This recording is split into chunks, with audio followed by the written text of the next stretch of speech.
Bon, alors, chose importante, comment se servir de la verticale. Souvent on prend la verticale de la première arête, mais en fait on peut prendre toutes les autres pour trouver en fait des positions sur les autres verticales qui composent un cube, donc tourner en fait. Alors on va voir qu'en fait c'est très intéressant cette verticale, parce qu'une fois qu'on positionne les points dessus, on peut les trouver partout autour du cube.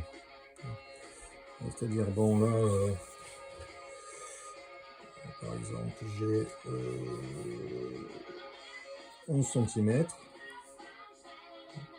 Bon, bah, si je veux trouver le point qui serait ici, par exemple, qui serait sur cette arête, qui se trouverait non pas à 11 cm comme j'ai, mais qui se retrouverait à 3 cm. Voilà.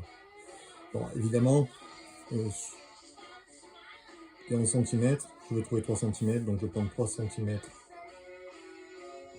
à partir de là. Je projette sur cette arête là, puis sur l'autre. En fait, je fais tout le tour. Je fais tout le tour du cube.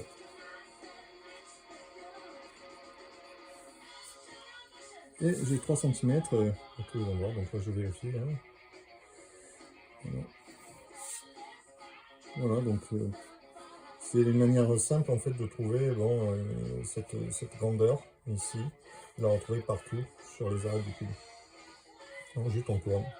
Alors c'est intéressant quand on a des points qui sont derrière et on se dit comment je vais trouver la hauteur là. Bon, on peut passer par là. Bon, il y a une autre solution encore plus simple, mais uniquement sur les verticales, ça aurait été de prendre le rapport. Ici c'est 3 sur 11, donc c'est un rapport qu'on pouvait aussi trouver ici. 3 sur 11, c'est un rapport qui correspond à x sur 6. Voilà. Donc bon, en gros, le tiers qui est ici, ça sera toujours le tiers qui est là, quoi. Et le tiers qui est là.